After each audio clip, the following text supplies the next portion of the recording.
കാര്യമൊന്നും നടന്നില്ല ആന്റി. അതിന്റെ വിഷമം വിളിക്ക. നീ വേഗം അങ്ങോട്ട് ചെല്ലു രഘു. അവളുടെ പോക്ക് കണ്ടിട്ട് കൊച്ചിനെ കൊണ്ട് വല്ല കടുങ്കൈ ചെയ്യുമെന്ന് പേടിയാവുക. നിന്റെ അച്ഛനും അമ്മയും പോലെ നീയും ഭാഗ്യം കെട്ടവളായി പോയലോടി. ഏത് നേരത്താണ് നിന്നെ പ്രസവിച്ചത്? നിന്റെ അമ്മയെ പോലെ ദുരിത ജന്മ നിന്റേതും. വെറുതെ അല്ല അമ്മമാര് മക്കളെയും കൊണ്ട് ചാകാൻ പോകുന്നത്. തന്നെ പോലെ മക്കളും നരകിക്കണ്ടല്ലോ എന്ന് കരുതിയ. നീ എന്തൊക്കെയാ അമ്പിളി മോളോട് പറയുന്നേ? കുഞ്ഞ് എന്ത് വിളിച്ചിട്ടാ? അവൾക്ക് എന്തറിയാം? ഒന്നും അറിയാത്ത ഈ പ്രായത്തിൽ തന്നെ അസ്തമിച്ചു പോയാ പിന്നെ നമ്മുടെ മോള് ഒന്നും അറിയണ്ടല്ലോ രഘുവേട്ടാ. നീ മിണ്ടരുത്. നിന്നെ പോലും സഹിച്ച് ഞാൻ ജീവിക്കുന്നത് ഈ മോക്ക് വേണ്ടിയാ. എന്നാ നിങ്ങൾ അച്ഛനും മോളും അങ്ങ് ജീവിച്ചോ, ഞാൻ പോയി ചത്തോളാം. എനിക്ക് വയ്യ ഇങ്ങനെ ജീവിക്കാൻ. കൈ നീട്ടി നിന്നാലും കൂടപ്പറപ്പുകൾ പോലും കരുണ കാണിക്കില്ലെങ്കിൽ എനിക്ക് പറ്റില്ല രഘുവേട്ടാ. നമ്മൾ എന്തിനാ അവരുടെ കൂടെ ജീവിക്കുന്നത്?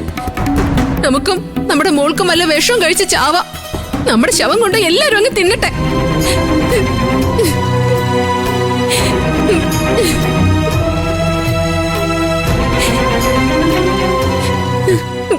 നിനക്ക് എന്താ അമ്പിളി, ഭ്രാന്ത് പിടിച്ചോ? നമ്മൾ ജീവിക്കുന്നത് നമ്മുടെ മോക്ക് വേണ്ടിയാ, അല്ലാതെ വേറെ ആർക്കും വേണ്ടിയല്ല. നമ്മളെ ആരും കൈവിട്ടാലും നമ്മുടെ മോളെ നമ്മൾ കൈവിടരുത്.